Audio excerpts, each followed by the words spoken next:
a year has gone since I fitted my new water tooth filter over here, and the manufacturer recommends to replace the cartridge after a year. And when I fitted this, actually, I was talking about this little buzzer, thinking that it monitors the quality of the water. It doesn't. It actually is a reminder that the filter needs to be replaced. There's this little light which, if you're installing this brand new, it's actually blue, and 12 months on is turned into red. And ironically, we have been hearing this this buzzing noise over the last few days, which coincide with us buying the new replacement anyway, because we knew that we had to replace it. And I've been saying to Julie, what's that noise, this beepy beepy noise? And where is it coming from? And I can't hear it because I've got tinnitus anyway. So I thought it was the CCTV system until I got ready to replace it. And actually, it's very much the little buzzer telling me, "Oi, replace me." So here is the new water tooth filter. We bought it this week. We bought it on offer. That costed us, when we purchased last year, £109, and it was on offer by, I think it was a reduction of £20. How much did we pay for this, Julie? Well, they were on sale and I nearly bought it before Christmas, but thought, I don't know, with the post, maybe not. So I paused. I left it in my basket. This is the refill. And then they sent me a lovely email to say, we see you've left it in your box, your basket. Right, okay. Would you like to have a discount? So I think I got it for about £76. Okay, bargain. Okay, so that's a little tip if you want to buy one yourself. This is not a promotion for water too, by the way. This is me showing you what I did last year, talking to you about last year, but also how to save some money if you want to buy a new filter, of course, but also if you're buying the replacement. So this is unfiltered water from my utilities room, just as it comes from the mains. I've left it to run for 30 seconds or so I'm going to fill up a glass and I'll stop. I've got my water station all organized, so unfiltered goes here. This is my glass for my 2025 filter, which I'm about to replace. So likewise, I'm going to turn it on and I will fill it up. And my 2026 filter, I'll wait until I have replaced the cartridge. First things first, I'll turn the water off. You will be familiar with this spot by now, of course. So clockwise, and my water is off. Inside the box, by the way, there is a very helpful little card. It's got a QR code. We did actually scan it on the telephone, and it provides step-by-step instructions. However, I will be following those instructions. So having turned the water off, the next thing is to just turn the tap, the cold water tap on, so that it releases any remaining pressure in the system. You can see there is a little bit of water dribbling. That will soon disappear. I don't know now what to expect once the cartridge comes out. So belt and braces, I'll put a little washing up ball underneath, and I'll do this anti-clockwise and remove it. And here is my old filter, and the instructions say to twist it anti-clockwise once again and remove it. Let's see if there is any water. Oh, there is a little water, and also there is some residual water left inside the cartridge. So I'll move this out of the way, ensure that I replace it with the correct one, and here is the new one. Let's open the box. And I have noticed that there is a little cap which comes off very easily. Let's just compare it though, because I already spotted that the new cartridge has got 2 seals and the old one has only got 1. Not sure if it makes any difference, hopefully not. But they are kind of similar, but this is chunkier, fatter. I'll hold it this way down so I can see. There. Can you see the new one on my right here? It's a little bit wider. Bigger, is it? Bigger, yeah, it's bigger. If I put them like this, you can see. Oops. Oh, let's hope it fits them. Yeah, oh, well, hopefully it should be the same in here. Yeah. It's an interesting point. Let's have a look. So, there are some little slots in here which I'm going to line up with the inside of my cartridge, and I'll turn it until the slot in. I'll press it in and I'll go clockwise, and actually yes, I can see that has clicked on and it seems to be secured. So the next job is to, actually I'll tell you what, I'll leave it like this before I turn the water on. The tap is having something to say about it. And to ensure that there are no leaks coming from here, as obviously it's a different attachment, and then we can test it. I'll turn the water on. My tap at the moment is still on, so as I turn the water on, the tap will be releasing water, of course. But what I'm going to do next is to close it to ensure that I get adequate pressure in here, because at the moment I want to ensure that this doesn't leak, and I can see that actually it's bone dry. So the next test is to see if that fits okay. Yeah, I think they just changed the shape, maybe they've improved it, but it doesn't leak.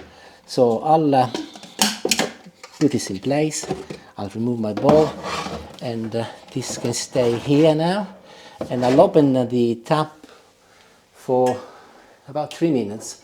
They recommend 5 minutes, so I'll do anything between 3 to 5 minutes. I'll leave it to run, as it will flush through the new cartridge, and then we can test it and see where it goes. One thing I want to show you, which I didn't in last year's video, is the pressure. If I close the cold water tap and I open my hot water tap, my system is fully pressurized, which means that the pressure of my hot water is the same as the mains pressure. If you look at my hot water, actually the flow is considerably stronger, whereas actually the cold water, which is filtered, it diminishes considerably. That is one of the disadvantages of this system. However, this is just for drinking and this is just for cooking, and we have noticed that in the last 12 months, besides the fact that the water does taste better than what it did before, our kettle, which is the one way we can check things, hasn't actually scaled up, and we have replaced it, it seems, but the old kettle, we didn't actually have to descale it, and we found that that is most probably linked to the fact that we've been using this water. So it's something useful for us to consider. So I'll wait a few minutes, and then I'll do a little taste to see what it tastes like compared to 2025 compared to unfiltered. See you in a little while. I'm just going to land a little bit on there, which is that my sister's had one fitted, and because she's got such fabulous pressure, her cold water is still really powerful. So I think a lot of it is to do with the fact that our bar pressure is quite low here, isn't it? Yeah, but of course this has to be off your mains. You cannot have it off a pumped system because it defeats the object, of course.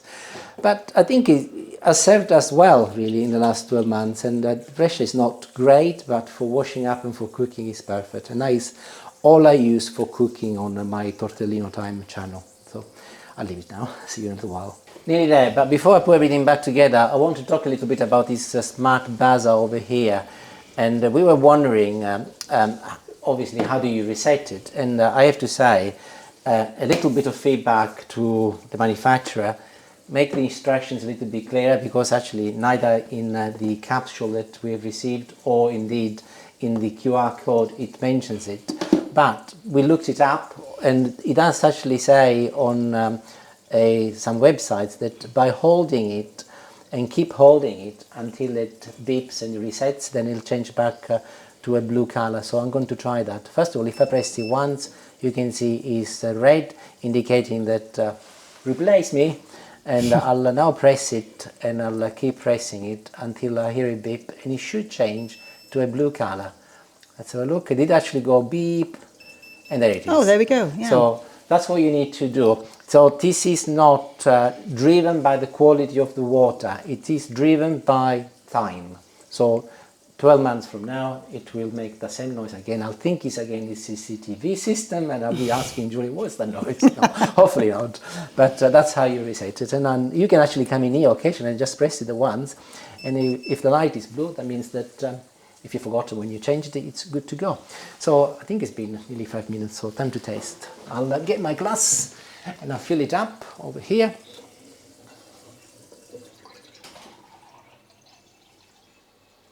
And before I start, I will do the same test I did last time. This is my little TDS tester, which is supposed to measure the solids in your water, so calcium mostly, and I got it, so why not?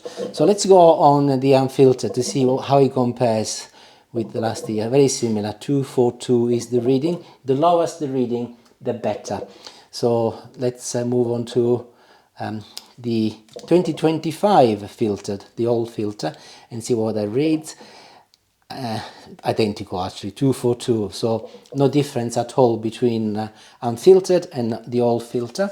I'm going to give it a little shake, wait until it reaches 0 once again, which it has, and I'll go into the new spanking new water, and we have got, slightly less, 204. So maybe they have improved the filtering of the solids slightly, because it is a slightly lower reading. Time to test the water. So I will start with my unfiltered water straight as it comes from the water supply. That gives me a base taste. Then I'll go with my 2025 filter, the one I just replaced. And I have to say, and actually I've mentioned this to Julie, I have noticed that the taste of the water lately has not been as improved as it was before, because if I didn't know, I would say that they're almost identical in terms of taste. But let's go to the new filter to see if it's made a difference. Yeah, it has improved the taste. It's blender in terms of taste. I cannot taste the chlorine, which I can in the others, and obviously it's doing the job. So it is not just a PR thing. It does work. It does improve the quality. So hopefully you found it useful, and if you are looking to install one, between last year's video and this year's video, you can see the before and after. The other thing I want to do, and here I've got my old filter, because I'm very curious about things, and you can by all means switch off, and that's the end of the video, but I'm gonna go in my garage and I'm gonna cut this in half. And I knew it. Do you know what? I knew you would be doing that. Well, I would not be Francesco otherwise.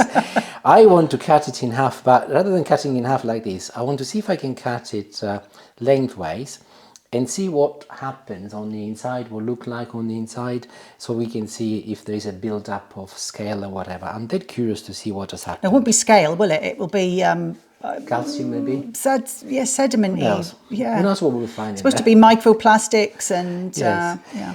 The only thing that I won't be able to do is obviously to compare with the new one, but be interesting to see if it looks brown, white, yellow, whatever. So assume. Are you imagining it to be like a pool filter, like when we used to have the pop-up pool? Possibly. I don't really know what to expect. Let's hope not. I'm really, really curious, so I'm going to see how to cut it, and I'll see you in a little while. And I'm back. I do really enjoy doing things like this. I've always loved finding out how things work since I was a little boy. And I suppose there are traits that you don't lose.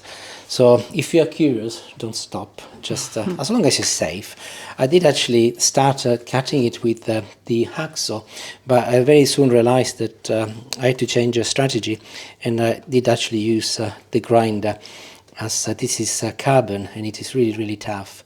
So here it is, and let me quickly explain how it works, because I've done actually a little reading since I've discovered how it is built, so that I can explain it to you.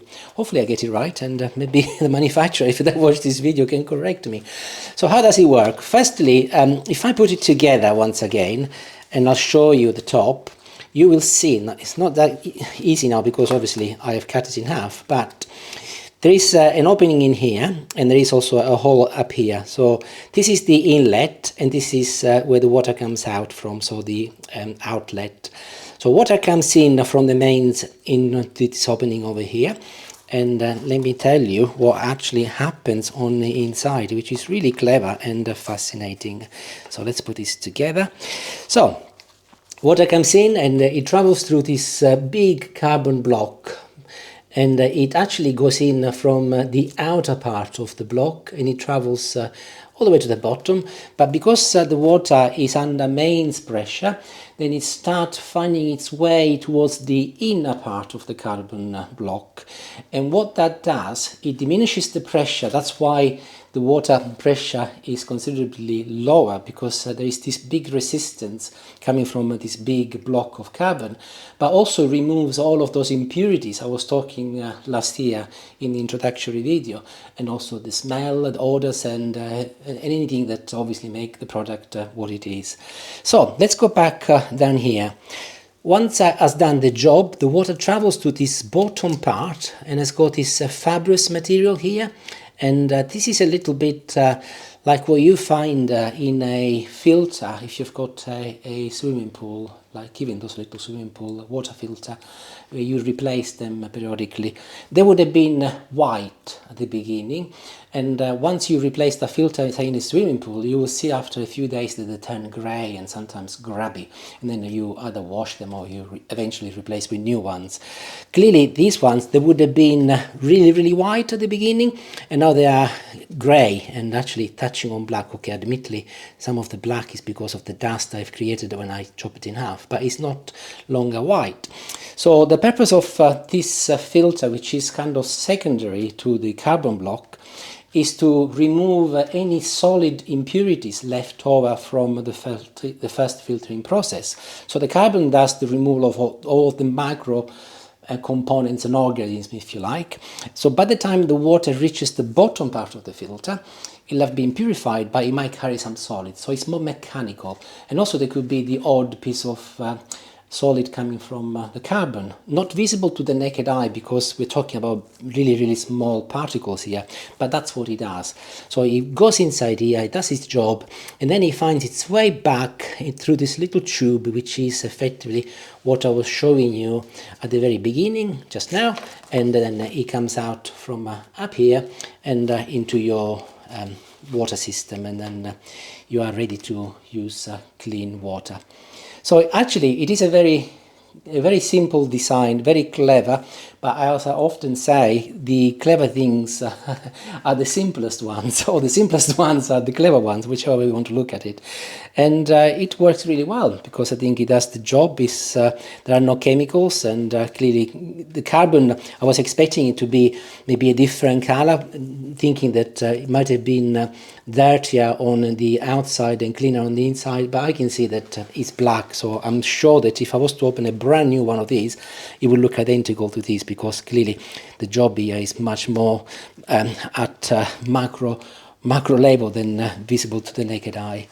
So hopefully you found my little science experiment useful, incredibly handy for my cooking channel, because clearly what at the end of the day you cook starts very much with your ingredients, and water is a basic ingredient of any cooking you do at home.